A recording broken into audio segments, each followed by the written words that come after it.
अम्मी आप मेरे लिए इतना डार्क कलर क्यों लेकर आई हैं? बेटा मैं बहुत सोच समझ के कपड़े लाई हूँ, ये तुम पर सूट करेंगे और ये तुम पर। जाहिर है रजिया, अपनी शक्ल देखो और मेरी शक्ल देखो, हम दोनों के रंग रूप में कितना फर्क है। अगर ऐसे कलर पहनोगी ना तो और ज्यादा कल्लो लगोगी।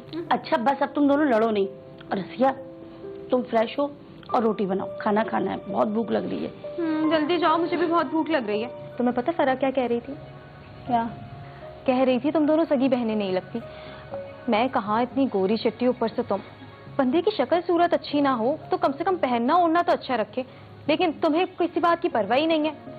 फिलहाल मुझे सिर्फ अपनी पढ़ाई की फिक्र है। लेकिन रजिया अम्मी को तुम्हारी बहुत फिक्र रहती है। कहती हैं तुम्हें कौन ब्याह कर लेकर जाएगा, दिलीप के लिए तो रिश्तों की लाइन लग जाएगी। अम्मी को और किसी को मेरी फिक्र करने की कोई जरूरत नहीं है। मैं पढ़ लिख के अपने पैरों पर खड़ी होना चाहती हूँ। बोल तो ऐसे रही हो जैसे कहीं की मिनिस्टर लग जाओगी। अम्मी, क्या सीमा पप्पू का अमेरिका से फोन आया था? सब खैरियत तो है? हाँ अगले हफ्ते वो पाकिस्तान आ रही है। क्या वाकई? वो अपने बेटे को लेके यहाँ आ रही है। मुझे लगता है किसी अच्छे काम से आ रही है। अच्छे काम से? क्या मतलब? अरे जवान बेटे को लेके आ रही है तो अच्छी लड़कियां तलाश करने आ रही होंगी, बेवकूफ। हाँ, अरे ये तो मैंने सोचा ही नहीं अम्मी। अच्छा वैसे पप्पू हमारे घर पर रुकेंगी ना? हाँ हाँ यहीं ठहरेंगी वो। फिर तो बहुत मजा आएगा। वैसे अम्मी ये सीमा पप्पू तो बहुत अमीर है ना? हाँ हाँ आपा के तो बाहर जाके दिन ही बदल गए और अब तो फराज ने बाप का बिजनेस संभाल लिया है और बहुत ममालिक में फैला भी दिया है। फिर तो बहुत ही अमीर होंगे। वैसे अम्मी ये फराज शक्ल सूरत में कैसा है? आपा और उनके शौहर तो खुश शक्ल हैं और फराज को मैंने बचपन में देखा था, नैन नक्श तो बहुत अच्छे थे। अब तो बड़ा हो गया है तो और खूबसूरत हो गया होगा। और बात सुनो, तुम उनके सामने काम चोरी मत करना। अगर तुम्हारी बात बन गई तो जिंदगी संवर जाएगी। अरे रजिया, तुम तो इतने से काम में थक गई। अच्छा ये बताओ सब कुछ तैयार है ना? वो लोग बस पहुंचने ही वाले होंगे। हाँ बिरयानी बन गई है, दम पे लगा दी है। अच्छा सुनो, इस होलिये में उनके सामने नहीं आना। अगर ऐसे आओगी तो हमारा इंप्रेशन बहुत खराब पड़ेगा। वो लोग तो तुम्हें मासी ही समझेंगे। खैर बाल वाल थोड़े ठीक से बना लेना और बस थोड़े ढंग से आना। तुम कहो तो मैं सामने नहीं आऊंगी। खैर ऐसा तो हो नहीं सकता क्योंकि पप्पू हमारे ही घर रुकेंगी। अब सारा वक्त तो तुम कमरे में बंद नहीं रह सकती ना। हाँ आना, थोड़ा सलाम दुआ करना और वापस अंदर चली जाना। ज्यादा बैठने की जरूरत नहीं है, पप्पू का बेटा भी साथ ही आ रहा है। और हाँ एक और बात, ये जो सारा खाना तुमने पकाया है ये बताने की जरूरत नहीं कि सब तुम ही ने पकाया है। कह देना कि मैंने भी तुम्हारी हेल्प कराई थी। ठीक है मैं कह दूंगी सारा खाना तुमने बनाया है। अब खुश हो ना? आ गए पीछू। अस्सलाम वालेकुम पप्पू। वालेकुम अस्सलाम। कैसी हो? मैं बिल्कुल ठीक हूँ, आप कैसी हैं? हाँ बिल्कुल ठीक ठाक। कैसा रहा आपका सफर? फराज छोटा सा देखा था, माशाल्लाह कितना बड़ा हो गया। हाँ भाई बहुत अच्छा सफर रहा। और ये अंजलि पे ना माशाल्लाह कितनी प्यारी है। और ये पहचाना नहीं, छोटी बेटी रजिया है। अच्छा मैं समझी शायद मोहल्ले से कोई लड़की आई हुई है। अरे ये अपना हुलिया ऐसे ही बना के रखती है, पूरी अपने बाप पर गई है। अम्मी लेकर चले ना अंदर सबको। हाँ हाँ लेके जा रहे हैं। ये तो एक हफ्ते से तैयारियों में लगी हुई थी और फराज का कमरा तो खुद सेट किया है और आज स्पेशली खाना भी तैयार किया है। चलो आओ अंदर आओ, आराम करो। हाँ हाँ चलो। सामान लेके आओ लोग। चले? अच्छा गुड, थैंक यू। वैसे खाना तो खाकर ही पता चलेगा कैसा बना है। वैसे काफी मुंह फट हैं आप। हाँ मेरे मुंह में जो बात आती है मैं बोल देता हूँ। चलें कोई बात नहीं, मैं आपकी हेल्प कर। नहीं नहीं नहीं। अब ठीक है। इंसानी खासियत है कि अगर वो सुपीरियर है तो वो अपने आप को सुपीरियर ही जाहिर करेगा। और बच्चों में ये देखने में आता है कि अगर कोई बच्चा रंग साफ़ है, गोरा है, तो वो अपने दूसरे बहन भाइयों को जिनका रंग सांवला हो, गंदमी हो या थोड़ा सा ज़्यादा डार्क कॉम्प्लेक्शन हो तो वो उनको फिर चिढ़ाते हैं, छेड़ते हैं। तो ऐसी सूरत में फिर वालिदैन का रोल सामने आता है कि वो दोनों की काउंसलिंग करें, दोनों को सही तरीके से समझाएं कि जिसको छेड़ा जा रहा है वो इसको ज़्यादा सीरियसली ना ले, और जो बच्चा तंग करने का सबब बन रहा है उसको समझाया जाए कि ये सारी चीज़ें अल्लाह ताला की देन है, कुदरत की देन है, इसमें इंसान का कोई अमल दखल नहीं है। तो अल्लाह ताला बराबरी को पसंद करता है, और उसकी जब सही तरीके से काउंसलिंग होगी तो फिर वो इस चीज़ को समझेगा और उसी तरीके से रिएक्ट करेगा। बड़ा फर्मा बरदार बेटा है आपका, माशाल्लाह। बस जी, मुझे तो ऐसी ही बहू चाहिए। इंशाल्लाह, क्यों नहीं। इंशाल्लाह।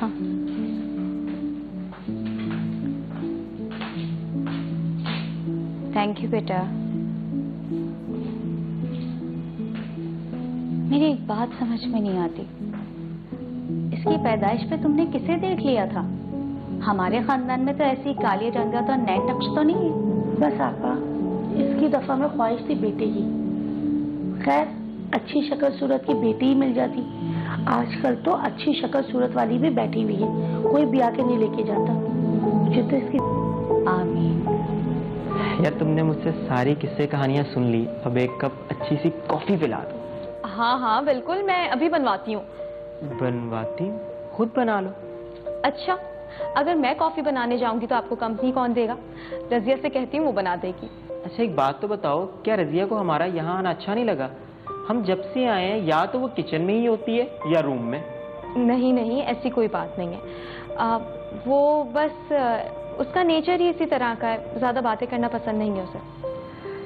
आदम बेजार है क्या? यही समझ लें। वैसे हैरत है, दो बहनों के मिजाज में इतना फर्क। हाँ तो शक्ल में भी तो फर्क है। मैं उससे कहूंगी कि अपनी शक्ल की तरह काली कॉफी ना बना दे, अच्छी सी बना कर दे। अंजलि ऐसे नहीं कहते, छोटी बहन है तुम्हारी। आप नाश्ते में क्या लेंगे? यार तुम कॉफी बना दो और साथ में ऑमलेट बना दो। डेफिनेटली तुम अच्छा ही बनाओगी, क्योंकि रात का खाना तुमने बहुत अच्छा बनाया था, और क्रेडिट दिलीप को दे दिया। इससे क्या फर्क पड़ता है? आप लोगों को खाना पसंद आया, यही बहुत है। यार लेकिन जिसका काम हो, क्रेडिट भी उसी को मिलना चाहिए। मैंने लोगों से के लिए क्रेडिट लेना छोड़ दिया है। लोग मेरी शक्लो सूरत रंगत पर जो बातें बनाते हैं वही बनाने दो। देखो रजिया, लोग तो पागल हैं, उनको तुम्हारी सादगी और मासूमियत नजर नहीं आती। तुम लोगों की बातों को दिल पे मत लिया करो। देखो लोगों की बातों को छोड़ो, लोगों का तो काम है बातें करना। इससे कोई फर्क नहीं पड़ता। लोग जाहिरी शक्ल व सूरत से ज्यादा मुतासिर होते हैं। तुम्हारी ये बात एक हद तक ठीक है, लेकिन अच्छी सीरत एक ना एक दिन सूरत पे हावी जरूर होती है, और ये बात तुम याद रखना। नहीं, ये किताबों की बातें हैं, किताबों में रहने दो। अरे कम ऑन यार, मैं इन सब बातों पे यकीन नहीं करता, और एक दिन तुम मुझे खुद कहोगी कि आप सच बोलते थे। रजिया जी? आओ बैठो यार, बातें करते हैं। वो मुझे थोड़े काम हैं। अरे यार काम तो होते ही रहेंगे, क्या हर वक्त मशीन की तरह काम करती रहती हो? आओ बैठो, बातें करते हैं। वैसे तुमने सुबह का नाश्ता बहुत ही कमाल बनाया था। इसमें कमाल की क्या बात है? यार उसके हाथ में बहुत जायका है, कमाल था तो कमाल था। जी शुक्रिया, आप मेरा दिल रख रहे हैं। अरे यार बिल्कुल भी नहीं, तुम्हारे हाथ में पार्टी बहुत जायका है। अच्छा बस बस ठीक है। रजिया जाओ किचन में देखो क्या पकना है दोपहर के खाने में। तुम यहाँ बैठ क्यों गई? आज खाना तुम बना लो ना, तुम भी अपने सुगड़ापे के जौहर दिखा दो, और इम्तिहान है तुम्हारा अच्छा सा बनाना। मैं और रजिया बैठ के बातें करते हैं। जाओ जाओ।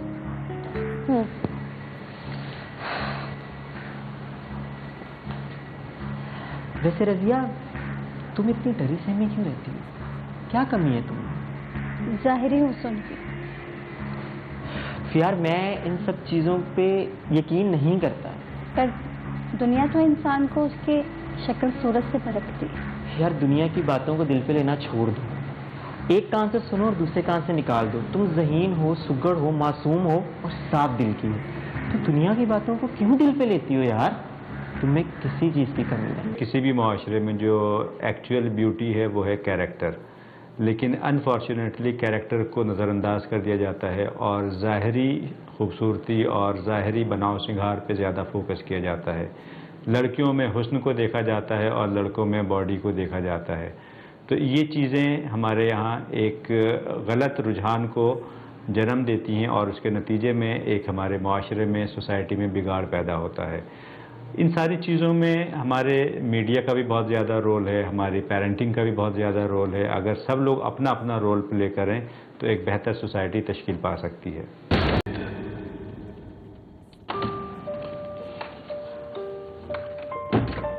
बेटा मुबारक हो, तुम्हारी फुप्पो ने फराज के लिए तुम्हें मांग लिया। क्या अम्मी आप सच कह रही हैं? हाँ हाँ सच कह रही हूँ, वो तो तुम दोनों की अगले हफ्ते मंगनी का बोल रही हैं। अल्लाह अम्मी आप कितनी अच्छी हैं, इतनी अच्छी खबर सुनाई है आपने मुझे। मुझे तो ना पहले ही पता था फराज मुझे देख के ही मर मिटेगा। ठीक है तुम आराम करो, मैं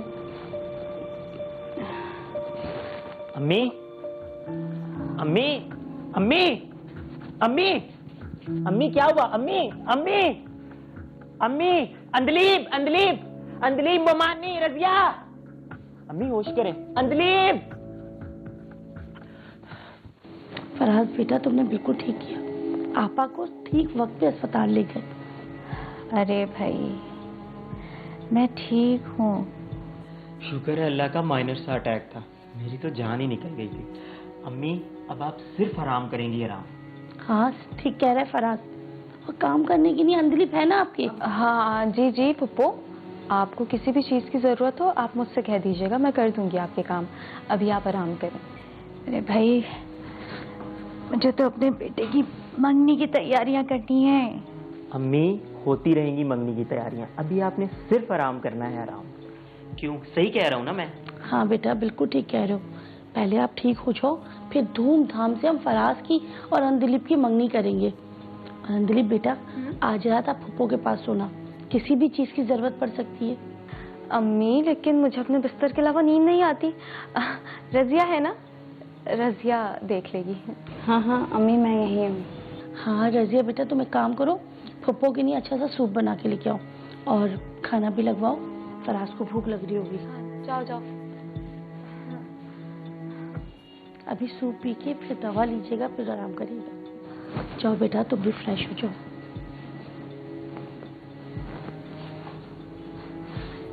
बस बस। अरे नहीं नहीं पप्पू, दबाने दो, थोड़ा आराम कर लो।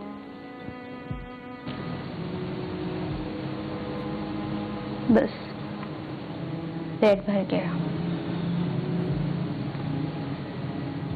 जीती रहो, अल्लाह पाक तुम्हें बहुत खुशियाँ दे। आमीन। बस बेटा ये ले जाओ। अस्सलाम वालेकुम अम्मी। वालेकुम अस्सलाम। कैसी तबीयत है आपकी? अभी तबीयत ठीक है, ये बच्ची मेरी बहुत खिदमत करती है। अरे फुप्पो ये तो मेरा फर्ज था, और आपकी दवा का टाइम हो गया, मैं आपके लिए पानी लेकर आती हूँ। अच्छा सुनो, मेरे लिए एक कप अच्छी सी चाय तो बना दो। जी जरूर। अम्मी कैसी हैं आप? ठीक हो। कभी कभी हम लोगों को जज करने में गलती कर जाते हैं। क्या मतलब, समझा नहीं मैं। कल रात मुझे प्यास की शिद्दत महसूस हुई। रजिया सो रही थी तो मैंने उसे उठाना मुनासिब नहीं समझा और किचन में पानी पीने के लिए खुद ही चली गई। भाई अम्मी क्या है, बड़ी भी तो ठीक होने का नाम ही नहीं ले रही। कब होगी मेरी मंगनी? भाई मुझसे नहीं होता ये चेहरे पे मसनूई मुस्कुराहट सजाए उनकी मिजाज पुरसी करना। क्या हो गया अंजलि, ऐसी भी क्या बेसब्री? आपा मुकम्मल ठीक हो जाए, मंगनी भी हो जाएगी। अम्मी बिल्कुल ठीक है, वो ड्रामे कर रही हैं अपने बेटे की अटेंशन हासिल करने के लिए। उन्हें मालूम जो है कि उनका बेटा उनके बगैर हिलता भी नहीं है। अम्मी मैंने अपनी सारी दोस्तों को बता दिया है मंगनी का, सब मुझसे बार बार पूछ रही हैं, क्या बोलूं? बता दो इन लोगों को, फुप्पो ठीक होंगी तो मंगनी भी हो जाएगी। और जरा ख्याल करो, तुम्हारी होने वाली सास है, जाके कुछ खिदमत किया करो, सारे काम रजिया कर रही होती है उनके। ये मुझसे नहीं होते ना उनके काम ना उनकी खिदमतें, वो रजिया है ना वही करे। और ना ही मेरे पास इतना फजूल टाइम है कि बड़ी बी की खिदमतें करती फिरो। खुदाया क्या होगा तुम्हारा? सबर और तहम्मुल से काम लो, सो जाओ। सुबह बात करेंगे इस मौजू पे। जिसे मैं कोयला समझती थी वो हीरा निकली, और जिसे हीरा वो कोयला निकली। दिलीप मेरी बीमारी और अपनी मंगनी को आगे होने की वजह से बहुत दुख है, लेकिन ये बच्ची, इसने बिला गर्ज मेरी खिदमत की है। सही कह रही हैं अम्मी, मुझे भी अंदलीप आपकी बीमारी से कुछ बेजार नजर आई और उससे बार-बार में रुचि रही। ये बेजारी उसने अपनी तकदीर में खुद लिख दी है। अंदिलीप को सिर्फ अपने आप से प्यार है, अपने इर्द गिर्द के रिश्तों की उसे कोई अहमियत नहीं। यहाँ तक कि वो अपनी बहन को भी अपने हुस्न के आगे हमेशा नीचा दिखाती आई है। सही कह रही हैं। बेटा, मैंने एक फैसला किया है। मैं रज़िया को अपनी बहू बनाना चाहती हूँ, अंदिलीप को नहीं। और उम्मीद करती हूँ कि तुम मेरे फैसले से राजी होगे। अम्मी, ये फैसला तो मैंने शुरू से आप पर छोड़ा है। और अम्मी, वैसे भी इंसान की शक्ल सूरत तो सिर्फ आरती होती है, लेकिन फितरत याद रहती है।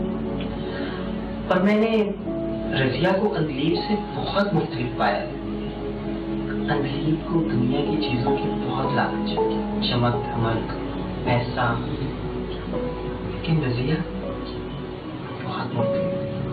उसको इन सब चीजों की लालच नहीं है। और अम्मी, जो आपका फैसला होगा वही मेरा फैसला होगा। खुश रहो, जीते रहो, मुझे यही उम्मीद थी तुमसे। चूँकि हमारी मैलाफाइड इंटेंशंस होती हैं, यानी हम नेगेटिवली चीज़ों को अपनी तरफ अट्रैक्ट करने की कोशिश करते हैं और मैनिपुलेट करते हैं चीज़ों को, तो ज़ाहरी तौर पे जो भी हमारी चीज़ें होती हैं वो वक्ती होती हैं। यानी अगर वो अपनी खूबसूरती के सहारे उस लड़के, जैसे हम स्टोरी में देखते हैं, लड़के और उसकी माँ को थोड़ा सा मुतवज्जा करने की कोशिश करती है, तो वो वक्ती चीज़ें होती हैं। असल चीज़ें, क्योंकि इंसान ने ज़िंदगी जो है वो अपने जो मेन कैरेक्टर होता है उसके साथ गुजारनी होती है। सिर्फ देख के ज़िंदगी नहीं गुजरेगी, बल्कि जब एक दूसरे को बरतते हैं और एक दूसरे के कैरेक्टर के साथ वो चीज़ों को लेके आगे चलते हैं, तो फिर ज़िंदगी आगे बढ़ती है।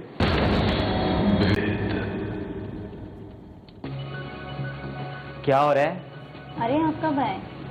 बस अभी भी। क्यों, मेरा आना अच्छा नहीं लगा? नहीं नहीं, ऐसी बात नहीं है। अब तो माशाल्लाह से पप्पो की भी तबीयत ठीक हो गई है। आप लोग मंगनी कब रख रहे हैं? यार, तुम्हें बहुत जल्दी है मेरी मंगनी की। ऐसी बात नहीं है, मैं तो बस वैसे ही पूछ रही थी। वैसे मेरी बहन कितनी खूबियों वाली है, वो जो चाहती है उसे मिल जाता है। सब लोग उसे बहुत पसंद करते हैं। मैं भी ना उसकी तरह बनना चाहती हूँ, लेकिन मुझ में थोड़ी ना एतमाद की कमी है। मैं लोगों से ना जल्दी घुल मिल नहीं सकती।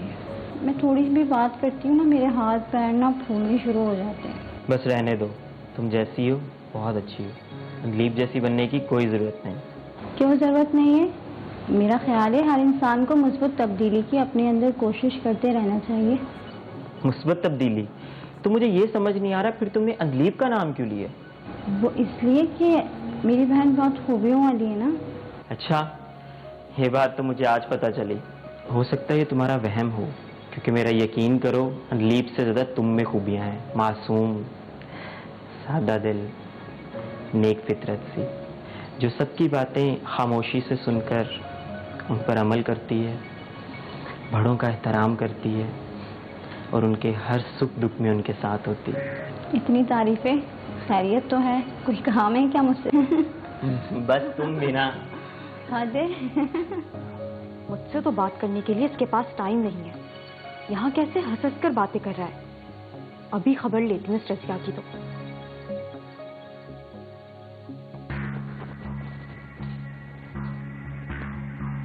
तुम क्या समझते हो?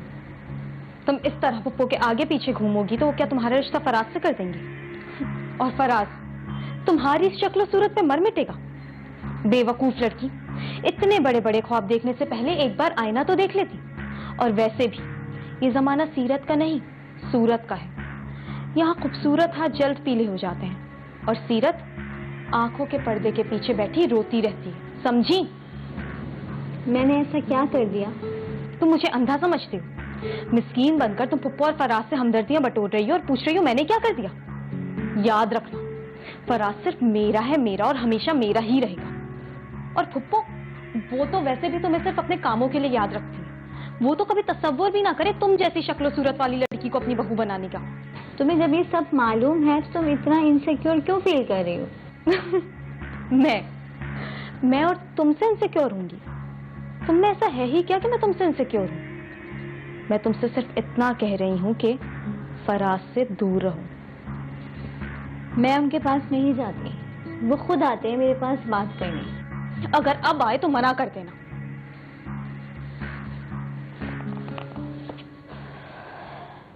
बात जो दिल से निकलती है असर रखती है, पर नहीं ताकत परवाज मगर रखती है।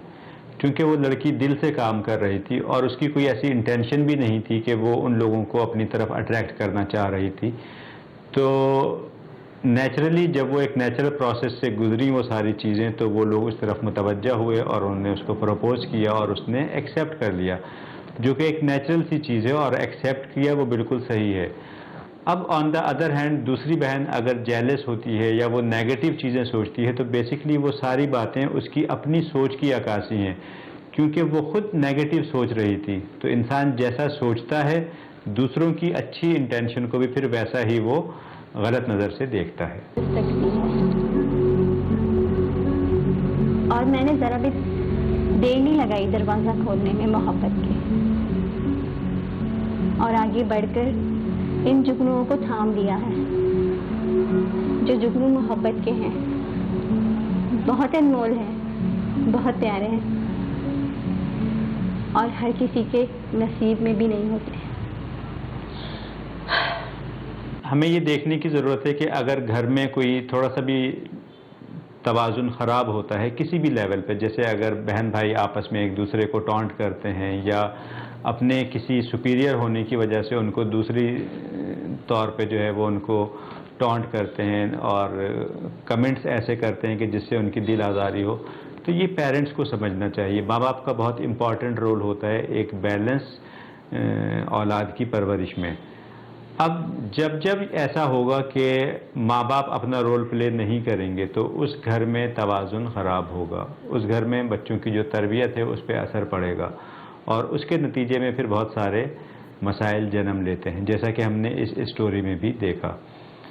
तो ऑन द अदर हैंड इंसान को अपनी ग्रोथ पे, अपने कैरेक्टर पे हमेशा काम करते रहना चाहिए, चाहे हालात जैसे भी हों। घर के दूसरे अफराद चाहे हमें किसी भी तरीके से टॉन्ट कर रहे हों, हमें हमारी दिल आज़ारी कर रहे हों, लेकिन हमें हमेशा अपनी ग्रोथ पे फोकस करना चाहिए और इंसान को जो ह्यूमन वैल्यूज़ हैं उनका दामन नहीं छोड़ना चाहिए।